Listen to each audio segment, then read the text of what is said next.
지금도 you're on my mind all the time. I wanna tell you but I'm super shy, super shy.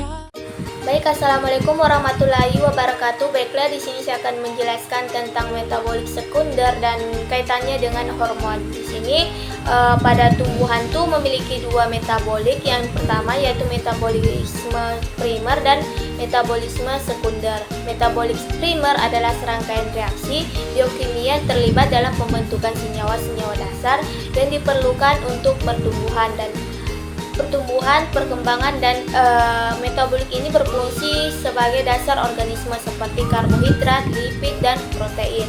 Sementara itu, metabolisme sekunder adalah serangkaian reaksi biokimia yang menghasilkan senyawa-senyawa tambahan yang tidak secara langsung terlibat dalam proses dasar tersebut, tetapi memiliki peran penting dalam adaptasi organisme terhadap lingkungannya.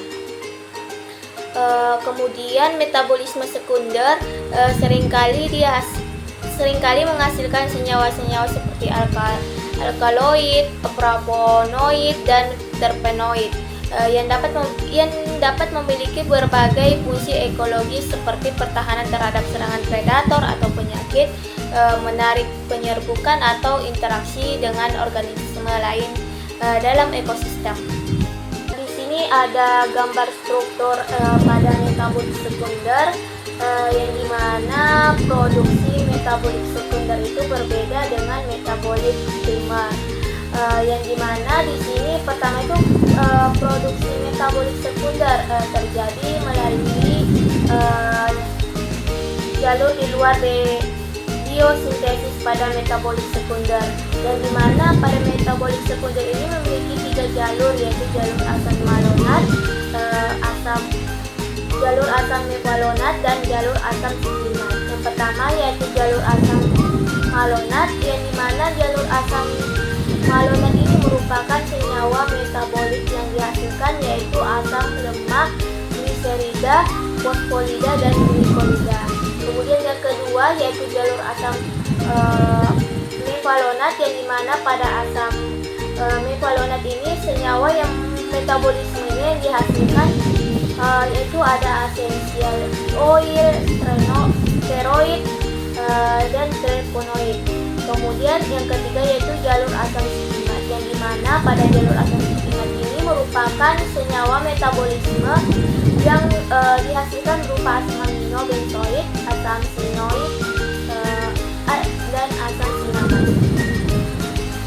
Selanjutnya yaitu pada metabolik sekunder itu terbagi menjadi tiga kelompok. Yang pertama, secara umum yang pertama itu terpenoid, yang dimana terpenoid ini sebagian mengandung karbon dan hidrogen, yang dimana ini senyawa terpenoid ini merupakan kelas metabolik sekunder yang terbesar dengan ciri pada umumnya tidak dapat terlarut air.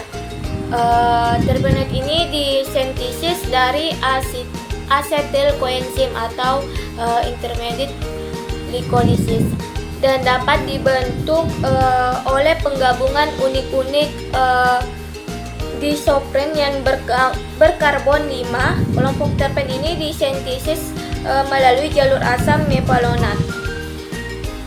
Kemudian yang kedua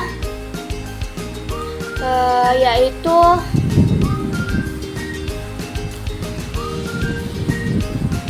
fenolik, yang dimana terbentuk dari gula sederhana yang memiliki cincin bensenal, hidrogen, dan oksigen.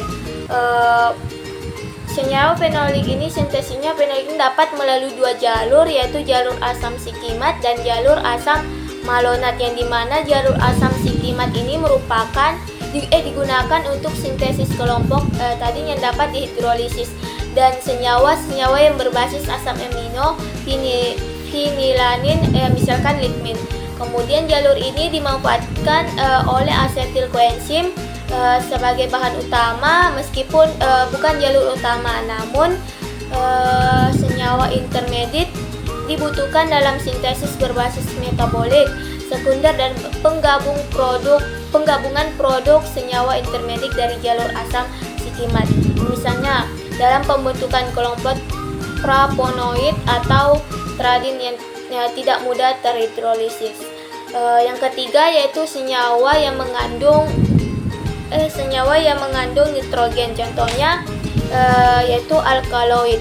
Selanjutnya yaitu kaitannya antara metabolit sekunder dengan hormon, yang dimana hormon ini merupakan senyawa kimia yang mempengaruhi fungsi dan perilaku sel dan organisme. Hormon ini memiliki efek yang berbeda-beda tergantung pada jenisnya. Kaitan hormon dengan metabolit sekunder yaitu hormon pada pertumbuhan itu seperti oksin, sitokinin, liberin, asam asetat dapat mempengaruhi metabolisme dan terbentuknya senyawa pada metabolisme sekunder. Dalam metabolisme sekunder ini senyawa yang tidak esensial bagi pertumbuhan tetapi memiliki fungsi biologis yang berbeda-beda, seperti dapat mengatasi hama dan penyakit.